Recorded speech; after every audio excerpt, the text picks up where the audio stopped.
So we do have several different branches within First Casca, but particularly Heartland Timber Homes is one of the unique ones. It's a manufacturing plant that we purchased from down south and relocated it here in Watson Lake. That gave us the opportunity to manufacture 8x8 luck cans, run them through a processing plant with a crew of 5 to 6 guys, and then we can move them to site and build you a log house. I thought that it was a beautiful product that I think every Indigenous community needs, right? Number one,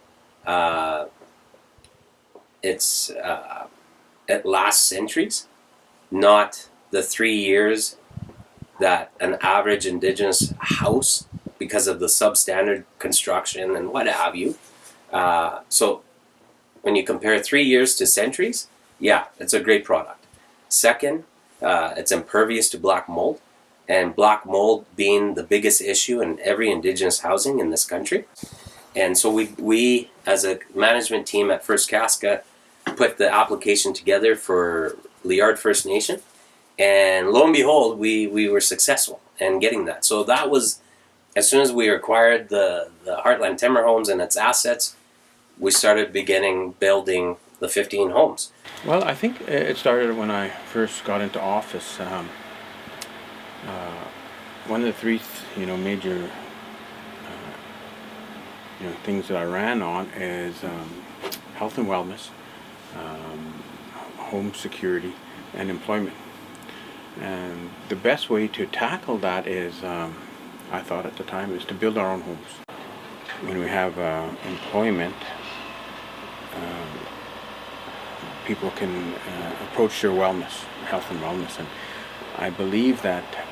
I always used to believe that it was just treatment, like formal treatment outside the community, that was the only way that people could heal. But I'm finding out that work, I bet 70 to 80% could start their healing journey through work. And I didn't think it would turn out the way it has, but we've built our own manufacturing plant. Our membership runs that plant. And then it comes to the putting up the homes. Our membership, they did the foundation. They've helped with putting up the buildings to where they are. Right now there's going to be siding soon, and then it's interior walls. And this is the greatest thing because it's a real accomplishment that we have these buildings. We have a plant, but the real accomplishment in this whole thing is our membership having the opportunity to work and start their own healing journeys, and that is the real accomplishment, is our membership changing their lifestyle. The community has nothing. There's no industry, absolutely no industry, and it hasn't been in 25 years, and now we got some kids working there and they're doing amazing. I mean, changing their lives, sobriety, full-time jobs, new pickups. Some of these boys, had a really rough upbringing, and it's completely changed their life around. What were you doing before working here at Heartland Homes? Selling drugs, doing drugs, drinking for housing and stuff like that. Yeah. It's like homeless kind of, and like bouncing around, partying all over, broke all the time.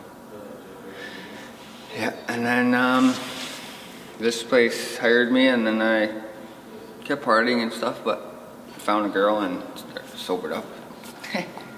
What has you've had steady employment for 2.5 years? Yeah. What's that done for you? Pretty much changed my life, kind of. I got not my own piece of property, but renting a nice piece of property. I got assets and stuff now, so, and a nice looking old lady, couple dogs. Yeah, life's pretty good right now. It's way better than it was a year ago. Usually here every day now, so good attendance, and my health is a lot better than it was. And what do you want to see for Heartland Homes and for your community? I'd like to see it succeed, for one, and carry on. When you go out and see the homes actually built, what does that feel like? It's pretty amazing, actually. From start, we're not finished, but it's seeing the roofs and the insulation on them. It's kind of pretty cool, actually, because how like we made them in here, right?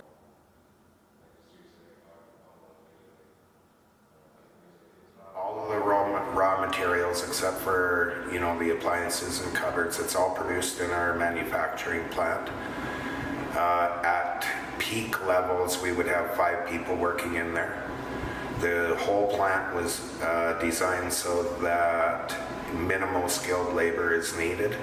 We train all aspects of it, from safety to the operation of all the equipment, purpose of everything, and then some mechanical. Our members will be moving into these beautiful homes, and you know, we'll start the next batch of homes. So I'm looking at a vision that we be the first Nation in the Yukon that doesn't have a housing crisis. And of our people are feeling more secure, our young people are feeling more secure and safe within the surroundings, they'll do better. They'll do better in school, they'll do better in planning and making decisions. And that's how we can start changing the direction of where we've been heading in the past to a new direction where we can be healthy and prosper and develop wealth. The amazing work that our team is doing in Watson Lake, and the product that we are offering to the community, and hopefully to a good part of northern Canada in the upcoming years. What have you noticed in the community from, you know, maybe 10 years, 5 years ago, 2 years ago to today, with there being more steady employment here now? I mean, yeah, there's a lot more people driving nice stuff, and everybody's getting out hunting and stuff. You know, it's good to see all that, you know, having fun. But yeah, I don't know, when I was younger, it was only just pretty much hanging out with my uncle's friends and stuff like that. So they were all in and out of town working, and they had no choice but to leave their families and stuff like that. So to make the money. But now it's here in town. It's, you know, nice to go home every night. Like when you're going home to your family every night, you know, you're getting to bond and hang out and do cool shit and run around and, you know, go trapping and stuff like that. And that's why I moved back up here, is to show my family all that and not work out of town all the time, because it gets old quick. You're about to get your class 3? Yeah, I want to get all my licenses, you know. I don't know, feel something like the freedom when I first got my license to drive around. So I think the next one for me is the big rigs, and then eventually go for my private pilot's license. You've been here for about 1.5 years. Yeah. What's your primary function that you usually do here within the plant? Well, I'm usually unloading and loading everything, and then it'll come in. Jimmy will cut it. I usually will plane it with somebody else, and then we'll flip it onto the timber max there, and then it chamfers the sides, and we kind of just pile it all up down at the end, and then once it's down there, we divide it to where we want it to go. You know, if it needs plugs or whatever, if it needs to have some spline grooves or anything like that, then we'll do that. What's it been like for like the camaraderie, the bonding, having like a place to... Oh, it's a hoot. It really is. Like, people open up and you don't even think that's who they are until they, you know, you get hanging out with them, and then you spend more time with them than your family sometimes. So anytime I break down, I can call them and they'll show up.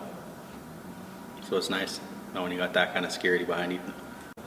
When we first got the foundation up, it was just like flat ground for a while until we could start building these houses, because we had to put the plant together. And once they started putting the walls up, you know, it went up quick. So it looked pretty awesome. And then they got the roofs on it, and you know, it was nice to see. And then I got to go down there a couple of times and learn and see what they were doing and how to put it up and all that. So I didn't really have any tickets till I got here, and I got like 4 of them. So Part of the mandate of First Casca is the local fellas to figure out where their little niche is, what they're happy with. Some are mechanically inclined, some love working with the wood, so then we can send them to school to get their Red Seal carpenter's ticket, electrical, plumbing. well, I got my fall arrest, my first aid. He's got a bunch of them in the book. I just keep signing myself up for it. And now I'm doing the class 3 through them, and I go tomorrow for my test. So I want to try to go do practicing, and then they got class 1 coming up and heavy equipment. So I'm going to take both those. What's the crew like? What's it like working with them? It's real good. Good guys, laugh arounds, good times, good memories and stuff like that, yeah. Feels pretty good. Feel happy with myself, proud. It's pretty good, not too bad. Yeah, everybody changed. Everybody changed. How so? Just everybody used to just party around and stuff. I used to party around all the time. Play games, stay up till like 6 in the morning and stuff like that. Yeah. Sleep all day. Yeah, it's getting, got used to waking up early. You wake up early on the weekend. Yeah, it's 7. Yeah, it's not too bad. And happiness level, fulfillment? Yeah, it's way better. Not so like depressed, I guess, or just like looking around for something to do and you have nothing to do in Watson, I guess. Yeah. Yeah, as you can say, you build 15 houses in a year, I guess, eh? Like, no one really can say that. Now, I'm pretty proud of myself to like build 15 houses. I never thought I'd imagine that in a day, yeah. It's not pretty good. You know, we had 4 members build out 15 homes in a matter of 4 months in the manufacturing plant that they never knew how to operate, right? And they were trained in that short amount of time, and they delivered 15 beautiful kits out of the plant. And then from there, it led to the construction of the 15 homes. With these houses, they're not classified as a log home. They're a timber frame home. Everything has been designed and patented to seal for weather and stuff like that. You'll notice right now how cool it is in here. In the winter time, it'll be just as warm in here. So with these timbers sealed inside, outside, there's no negative air inside this house.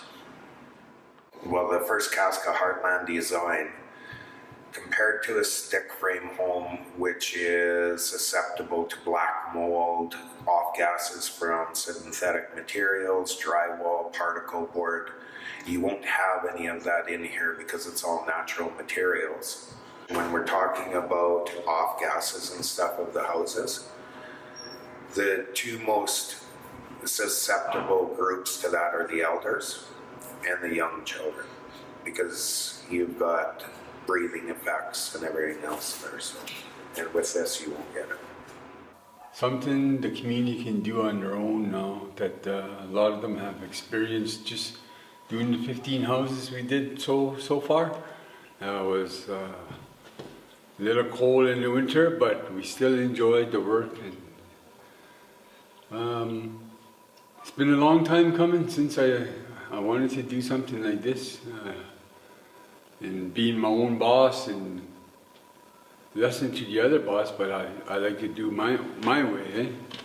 And we give pointers too. We give pointers at what could be added to the house and what can be changed. And we did quite a bit little changes here and there, just to make it efficient and really warm through the winter and cool in the summer. I think these houses will be doing all that, and I'm pretty sure it will last a long time. So I can teach these younger ones that are doing it now.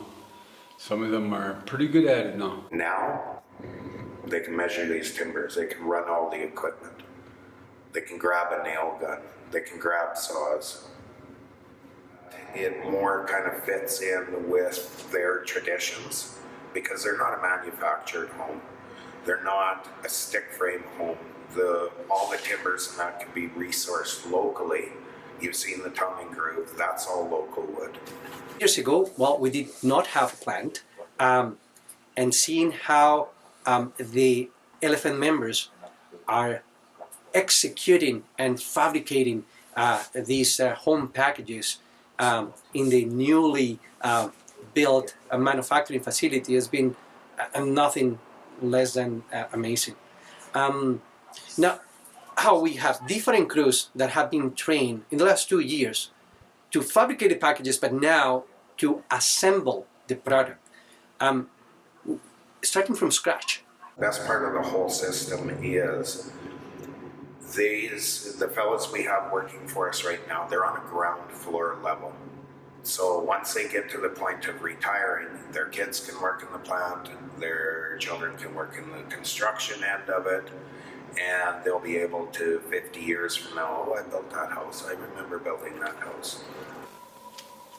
Yeah, there's something I can leave behind when we move on, you know what I mean? There's something here I leave for my people, a nice home. If we work together and we understand what to harvest and how much we can harvest a year or something like that, then we're gonna have employment. You know, we're gonna feed our kids. We're gonna have bread on the table. What's it like for you seeing those houses being constructed? It's great actually, because there's a housing crisis in all the native communities in Canada, and this will probably fix that. I always joke with my management team that we were so far ahead with the rest of the country. Now, not only are the Indigenous communities in this housing crisis that we've been in since, it seems since Canada has existed, but now Canada, the rest of the country, is in the same housing crisis now. Population is getting big in each community, and there was no housing fix. There was no housing development, and there's a huge waiting list, and a lot of this stuff is prefabs and outside contractors, and so this utilizes, if need be, local sourced wood, or just it creates like good jobs for us. Like there's a lot of guys that turn their life completely around here. What's it been like building these? Like, what's the work been like for you? It was fun. A lot of work. Everybody's working. Friends and family barely drink as usual. What's Me, that? I stopped drinking like a year ago too. So Who did? me. You did? Yeah. I used to be a heavy drinker. Okay. And this work has helped to curb that? Oh yeah. Why is that? Carpentry. I like carpentry and just what I like doing. It's good building something for the people and hopefully myself. And the good thing is that it's local. I get to go home every night. I'm back at it in the mornings, but no, it's well worth it. And then, it's I've seen a lot of positive outcome from this place. Work is people need to work, and the thing is, there's been for so many years that there has been no opportunity here for work, and that's when there's no work, people don't feel good about themselves. They slipped into lifestyle choices that aren't healthy. But when people have work, you could just look down the road here and you see the men working and building these beautiful homes, and we're going to go like, how did that happen? Well, you gave them an opportunity, you gave them hope. We need to expand on it. We have a subdivision on Francis Avenue, 42 lots. How about we enter into an agreement with the town, and the town and LFN, workers from the town and our people, we develop the whole subdivision and we do all 42 units in this style here. Mm-hmm. Yeah? It's hope more than anything else. There's hope there again. I mean, the manufacturing plant, it's building homes in our community, and they're nice homes. I mean, you heat them homes with a candle, efficient wise. To see a sawmill come in there and actually producing lumber to bring across our territory instead of versus bringing wood in from BC and Alberta, and not on a big volume, like 80,000 cubes a year, sustainable industry, bringing finished products of lumber into Whitehorse for them at maybe a reduced rate as per shipping's like probably anywhere $10,000-$15,000 a load to get that lumber here. We're 5 hours away till the shipping cost is $3,000 versus $15,000. Having a stable job, doing something like this close to home too. The income's been pretty good, I guess, and learning some more stuff, I guess, from the other part of the crew. There's going to be a lot of change. I see they talking about more projects after we're done here, starting right away, so I'm looking forward to that too. People come to work happy and proud and appreciate of what they're achieving within themselves. That right there creates a healthy society. That is a win-win for me. To see guys at the end of the day saying, "Oh, it was a good day at work. You know, I really appreciate it," and they send me a few photos of what they did today. I'm like, yeah, see, that's right there. That's what counts. Mainly, I run the chop saw. Yeah. But pretty much, we pretty much trade off do everything. Cool. And did you have any background in like forestry or manufacturing before?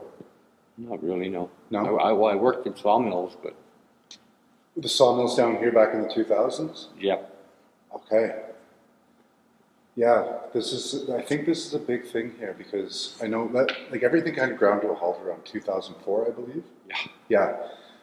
Walk me through that because you've been down here. So like when you saw the logging days, probably like through the 90s up until the early 2000s, then things ground to a halt for basically 20 years. Yeah.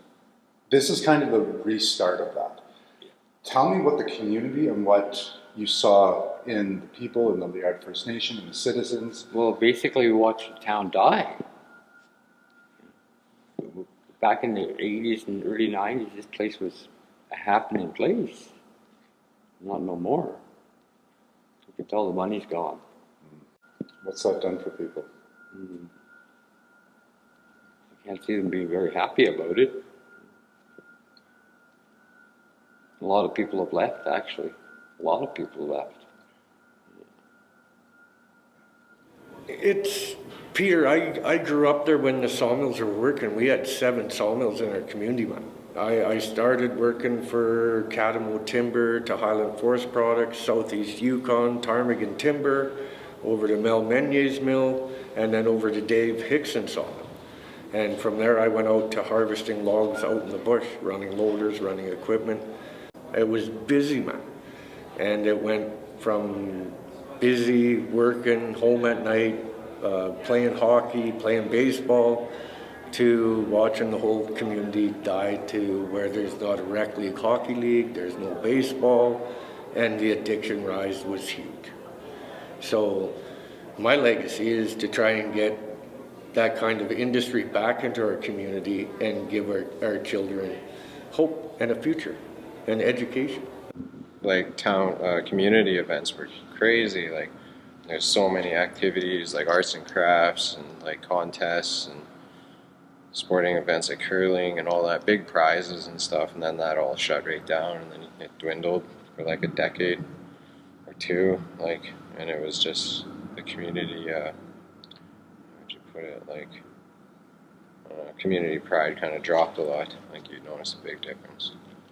And then like guys that grew up in the logging mills and stuff, they had to go running equipment or mining, and that's kind of how it switched. But over the past few years, the town has really come together. Our First Nations is growing. There's excitement. There's so much happening around town. You see people out doing more activities. You see more housing happening. The influx of jobs has gone up. It's really an exciting place to come back to now. You feel proud about what you have done, especially being my hometown. I appreciate to see the development and industry growing. I appreciate seeing families happy and supporting each other now. It's really heartwarming, and I'm proud to come back anytime when I leave. For one, it's Halloween, we always have a big bonfire and fireworks, and then afterwards, I don't know, we spent a couple $1,000 on fireworks and went on our street. And normally, you'd see 5 or 6 people in front of the house shooting off fireworks, to where we had like 30 vehicles up and down the street, nobody partying, everybody, watching the fireworks, yahooing around. And then another big one is, I think this year we had over 35 people on the ice playing hockey. And it sounds like next year we'll start a rec league hockey again. And when you left like 3 years ago, if you could get 6 people on the ice, you were lucky. But now they got hockey leagues going on. It's huge. People in the stands watching the hockey games again. And hopefully by next year, we got a rec league going. And hopefully this summer we start with a baseball league. And that's something that hasn't been in there in 25 years. So we're gaining. And we're not going to stop. We're going to keep going. We're going to keep going until we get to see what we vision out of our community. And that's a forest industry. Actually, the southeast Yukon is probably the only place in the Yukon that a thriving forest industry can actually develop because of the vast amounts of forest. What we could do is, if we had a sawmill here, it's going to create jobs, and we could tackle this protection issue for the community, and we probably have a few years of wood just doing that. Yeah. Around the community, and I really believe that the ones to manage this forest are us, because we're here and we have all the skill set here, all the knowledge, and all the experience from past activities here at forestry. We have way more forest knowledge than they do have in Whitehorse or Haines Junction or even anywhere else. So I think that government should be really supportive in helping and assisting in developing an industry here that is sustainable. We don't have such large volumes that, we remove all the forests, but we have enough that it's sustainable. I think that would not hinder anything, but actually, most of these large standing climax forests, mature forests, are going to be removed anyhow with fire. So how about we go in there and we do selective harvesting in a manner that is sustainable. And who's best to do it? We are. Like 8 years of pushing this and going through the hoops, BC, Yukon, begging, pleading, arguing, anger, political, every aspect you could think of, I've tried to get an industry and a sawmill back in our community. It'd be nice to start harvesting our wood and bring it into our plant versus bringing wood in from BC. I'm looking at that tree right there. It's ideal, for one of the 8x8s to go through, and and a couple of big pine over there. They're just perfect. Yeah. Well, why are we bringing wood in when we should have a sawmill here? When I look at this, we have that simple vision of tree to home. That's really what Heartland Timber Homes is all about, right? We harvest a specific type of timber. We harvest dead, dry, standing timber that has already been pre-burned from a former forest fire. So we will take that log, we will process it, and run it through. But the vision I have is we can take that log, process it, do a re-tree plantation, which would make the forest healthier and greener, process the log, and then take all the byproduct and put it maybe in the biomass or something green for green heating. There is a huge cycle here, and while that huge cycle is happening, it's creating more and more employment opportunities for everybody. It's getting more and more people out the door, more and more people into the workforce, more people contributing to society and growing their families, giving them the ability, especially with the increase of inflation.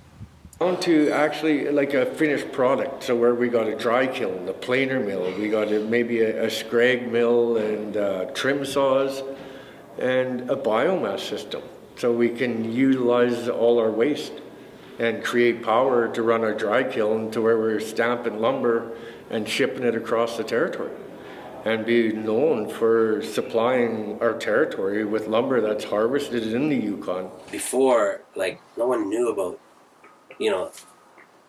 First Casca or what it's doing.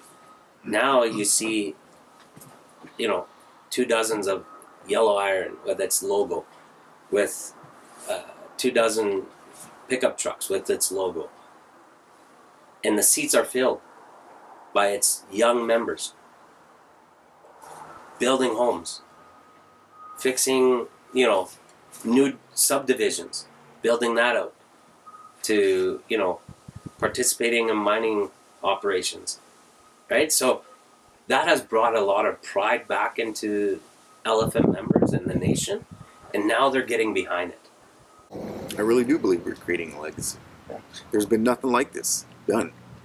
I haven't seen the First Nations obtain a manufacturing plant like this that's going to put a dent in the housing crisis. I'll tell you, man, there's been some days where you had the tears running and sadness, and then you go around and you see all these boys building their homes, and then you got tears of joy. I mean, what's better? You can sit there and you think, you know, I'm doing this for nothing, I want to give up. And then I went to work for these guys, and I go around and they're pounding nails and building their homes, and now they're taking pride in their work. So this is going to go a long ways, and we're going to have kids educated and raising their families with actual degrees, whether it's in forestry or whether it's in carpentry, or they're going to have a skill set right at the end of this, and that's basically what counts. For First Casca Construction, I see shipping houses all over Canada to every Indigenous community that badly needed housing. And also, if there's one thing I can pass on that I know to these fellas working for us, then I feel as though I've done my job. I believe that if we just go out there and you know, we listen to each other and we sit at a negotiation table within reason, and we go to work, we can open up many possibilities within the Yukon, and we have the ability to grow our territory within. I love my territory. I love my town. I want to see people happy, healthy, and working. So let's not put a stop to it.